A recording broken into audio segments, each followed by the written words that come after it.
Yo, you're not nice, man. This is the challenge of being for a show. You try and answer and multitask. At the same time, I'm with Vuj and very, very talented Mr. Tory Lanez. Very nice to have you here. Very nice to have you here, bro. Thank you for having me. Do you know what? Before we kick off, I think Vuj suggested, and I was like, yeah, for the right tone, you're right. Just talk about your album. Tell us about your album. I'm a massive fan. I was a late Tory Lanez fan though. Like end of 2015, someone showed me Priceless, and I was like, what's this? And then by the time Diego came out, I was done. I was like, this is too sick. I appreciate that.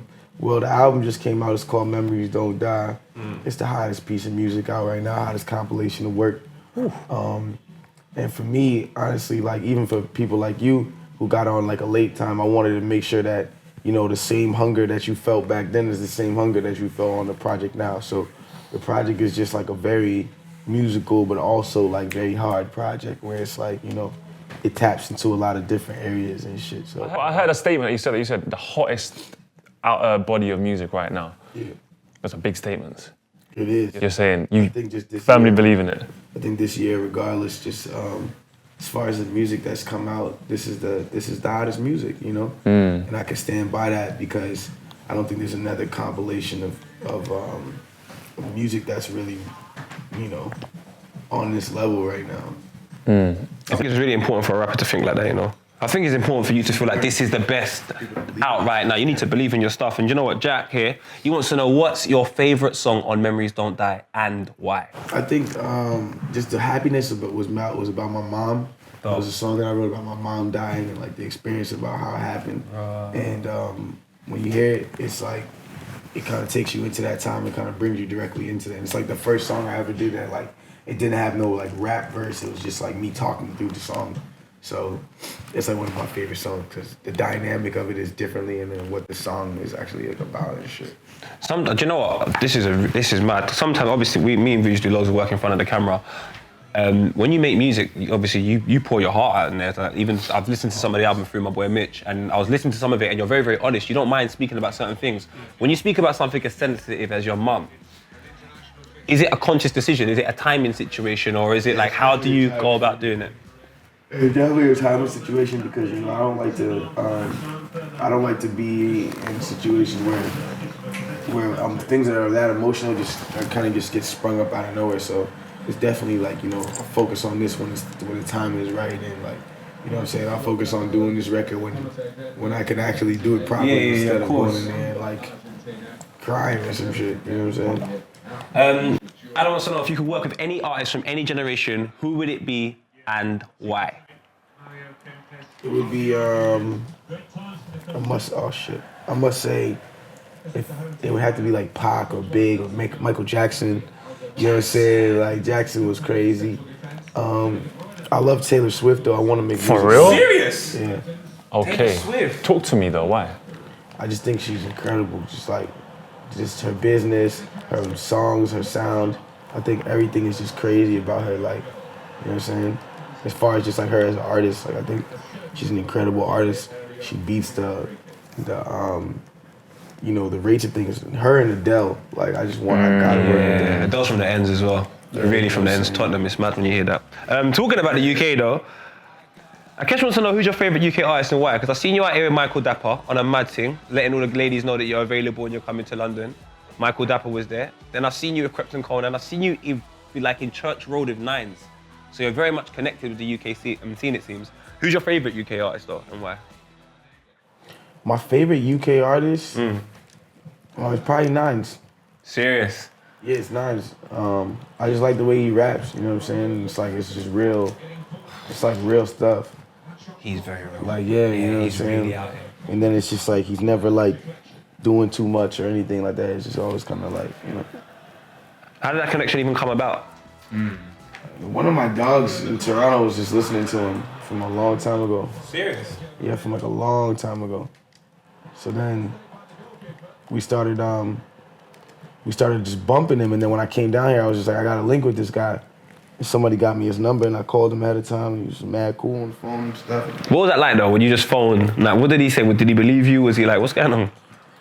To be honest with you, It was just like I think with the first time before I actually got his number, what I did was I had shouted him out on Twitter.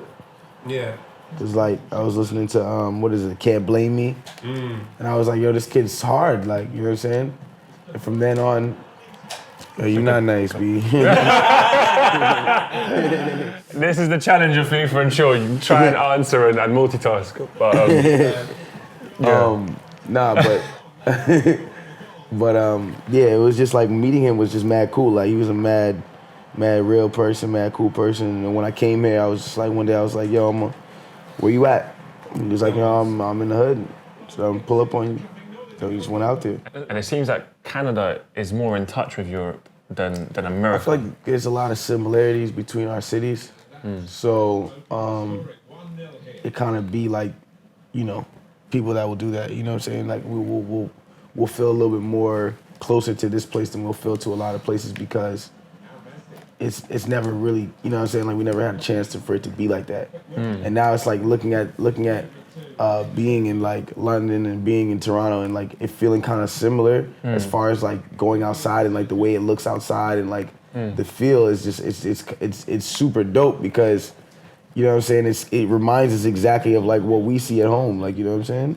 I just come out here a lot, you know what I'm saying? Like this is like London is my biggest market in the world. Like I have the most fans in London, you know what I'm saying? So I'm not a UK artist, so because me knowing that this is my biggest market, I still take it as like, this is just like Toronto, or this is just like when I go home to like Florida or when I'm living in Miami or whatever case is like, there's nothing that's different about this.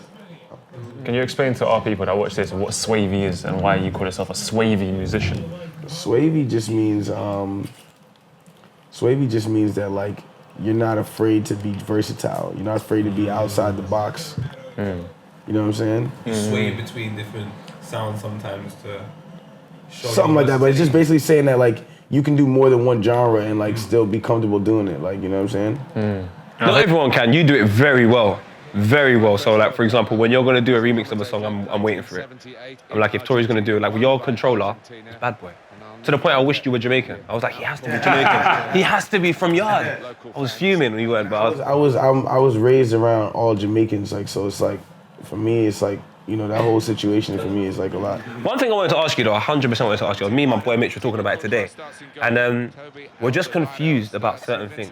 One of the things is, you are mad honest within what you do, like your freestyle and funk flex was ridiculous, like everything you do is mad honest. And one of the things you were honest about, or unlucky, was the Travis Scott situation, and I heard it in the music. That's the first time I was presented to it within the music. Then my boy Mitch was like, no, he spoke about it on a Breakfast Club. I was like, that's sick. Then I see a video from DJ Academics, and he's posted a video of you and Travis. Is it a bit annoying, considering the fact that you've given people the information, you let everyone know it's cool, but then that video comes out for no apparent reason for me? Kind of like you gotta always kind of re-explain yourself again and again and again. It's like, for me, I don't even really like having to I don't like going out to the media and having to deal with like propaganda and like, I just don't like that shit, you know what I'm saying? So for me, like once I explain something, I just don't want to explain it again. So when shit like that happens, not only is it just make it like annoying, it's just like, fuck, like I gotta go deal with this shit now. And I gotta go make it right somehow, cause you know what I'm saying? And you've worked with 6ix9ine recently, 6ix9ine and yeah, we Young did this Thug, song right? called Rondo, yeah. Yeah, and Wesley Forbes asked, you know, with more young controversial rappers coming up, like Lil Xan, Takeshi, how do you see the rap game evolving in general? I think that, I don't know about like necessarily evolving, but I think the rap game has changed a lot. I thought I was in. I thought that shit was in too. But the rap game, for me personally, I just think it's changed up a lot. Of, you know what I mean? A lot of people are a little bit more expressive on the things that they want to rap about and sing about. And a lot of people are just, you know, what the fuck are you doing? It's just passing it back. You know what it is? I'm having a hard time realizing that I can't use this and I gotta use Wait, this. what? No, come, change it. Someone Wait, let me it. change Oh, that. Yeah, I can't use bro. this. I've been using the You pad the can, whole they're just time. trying Wait, to let me hold you change back. that for you, bro. They're trying to hold the It just man keeps back. confusing me. I'm like, what the Nah, fuck? let's try to change this. Right? Oh, no. Go on, Vuj. That's why I'm trying to change this. Yeah, so the evolution of rap and the experiment, the kind of Yeah, I experiment. think I think everyone's getting a little bit more expressive with the music and whatever they want to talk about, whether or not people like it or not. You know what I'm saying? People are the industry is breeding a bunch of different kind of artists. Me, I like to think of myself as like an old school artist, Yeah, with a 100. swavey. somebody who just Swavey you know what lane. I'm saying. As far as like just like being able to do whatever I want to do and like feeling comfortable with it and just feeling comfortable with it. But I personally feel like the rap game is going to continue to change. Like there's a million new dudes that you're going to see on a daily basis. You know what I'm saying? At the same time, you got to look at people like right now in rap, like we're the modern day rock stars. You know what I'm saying? Like we're the modern day new dudes who are the new rock stars. There's no Aerosmiths and fucking all these dudes that used to be back, and like it's not like that no more. The rappers are the modern day rock stars. True. You know what I'm saying? Migos. And Chris goes, if your career didn't pop off as it did, what would you be doing now? I'd be a school teacher. Okay. What subject? I love it. Pharmacy. Pharmacy. Pharmaceuticals. Read between the lines, my friend. Let's go to football, man. Let's go to football talk. Do you support a football team? I fuck with Manchester. Okay. Fucking United or City? Manchester United, the red, white, and yellow. Back in the day, somebody gave me this Manchester fucking big scarf flag thing. And it was red, yellow, and white. Okay, because yellow in the badge. You dig what I'm saying? Yeah. And I performed in this big Manchester thing. And then from then on, like, I remember I played FIFA one time and I picked them and then I won. And then after that, it was just like, all right, That's it, cool. that's You know it. what I'm saying? Like, I just use them, you know what I'm Have saying? you got maybe a favourite player? That's what Mindful Meza asks if you've got a favourite football player. No. If you've got like I don't someone. really, I'm not gonna sit here and act like I know everybody. Yeah. I don't. Yeah. Another thing is, I think, who was the one dude who was mad, like did mad tricks and he was mad crazy? Ronaldo, yeah. He was crazy. Yeah. I'm sure like there's been way different dudes. I heard the one kid's nice too. His name's Zaha. Zaha. Zaha. Wilfred Is that Zaha. nice? No, He's doesn't like me. nice. He's not nice? I think he's nice. Dope. He's at football. He's amazing. That's what I said. I heard he's pretty nice. He's very good at football. Very, very, very good. I wouldn't put him up there with So what Ronaldo, is he but not he's good cool at? though. I like how you guys use it. All right, I've seen nice being used a lot in like US, in like northern slang Yeah, yeah, American. Is that recent? Nah. Because I always say have a nice. That's like my little logo. But when you say what do you mean have a nice Just like? have a nice. No, tell him the story. The story's amazing. There was a Polish guy, right, on the train, patting a dog. And then like the dog and the woman left the train and he just walked off and said, have a nice. so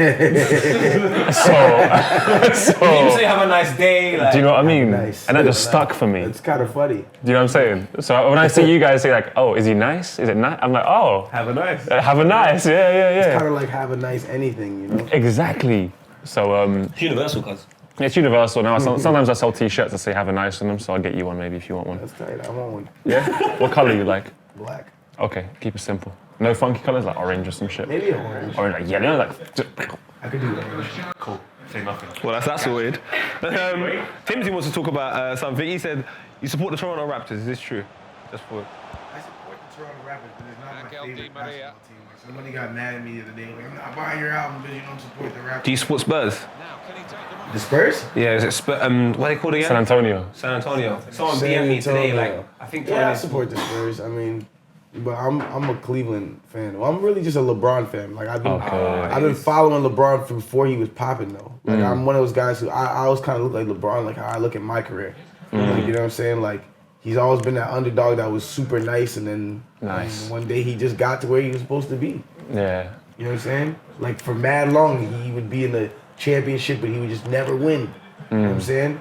But then when the time finally came, he won, and he just never stopped. Just kept going, kept wilding out. Of course, like he lost last year, but still in the championship every year. Yeah. Still wilding out. It seems like in the US, like you guys kind of don't mind supporting an individual player. Like it's like people follow more sometimes the individual Yeah, I don't than really the actual that's team. what I'm saying. It's not like I'm following another team. It's I'm a fan of LeBron. Yeah.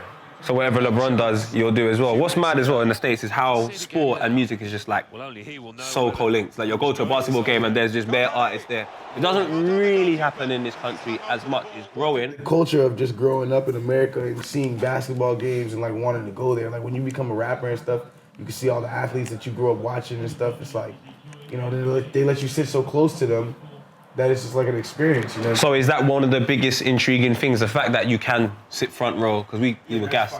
We went front row one time. We were like just behind, which was cool. What was I going to say? There's a few other questions. Have you ever tried Morley's in South London? A person asks. Molly's? Morley's chicken shop. Have you been to the chicken shops here? No, I haven't. Oh, we got to. You know, Okay, you got to do that, and bro. they haven't even tried to bust on Morley's. South. I'll get chicken connoisseur to take him. Ooh.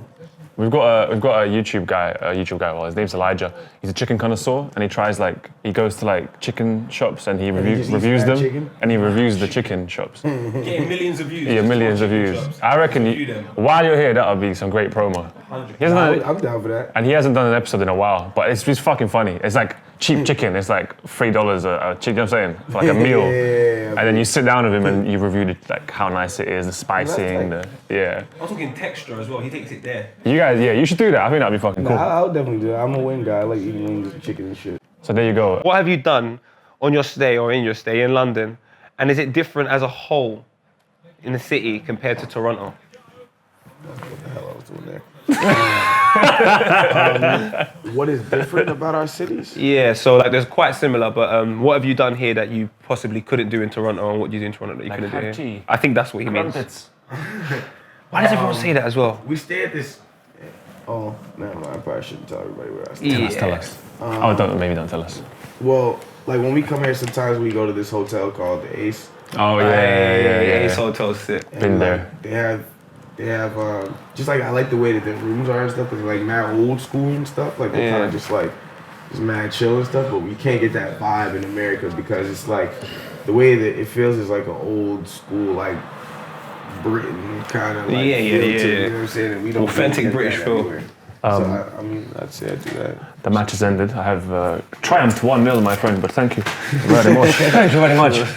Young lad. Good. That was really fun, man. Fuck. I kind of wanted to ask you though, are you a Tory? Do you know what that means? No. Can we just clear that up? Are you a Tory? What is that? Say no, it's the best thing. You can say yes. My name is technically Tory, so I am. Oh no, basically Tory. There's like this party, and it's like a political party, and they call them the Tories here. So some kid asked, and he was like, "You are the favorite Tory of the people." Well, hey, man. So look, if the Tories are looking to connect with the youth, you gotta go get a new man. So Theresa May, look, man, you gotta start doing your thing. Anyway, that went a bit left field. I'm talking about politics once again. That's how I result everything back to Arsenal. You just bring everything back to politics. Yeah, a little bit. I try not to though. You're not into that shit. Are you into that shit? Nah, man, I'm into FIFA and shit. Yeah, I'm slowly getting off it I'm though. into FIFA now that I've come here and played FIFA. We got to rematch you one day. I'm down. Got to take you to a game. Next time I come back, man, we'll play FIFA every time. And chicken shop thing. We got down to take for him that. to the chicken shop.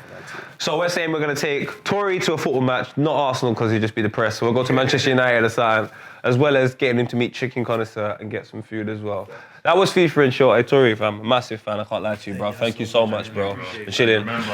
You got to eat the booty like groceries.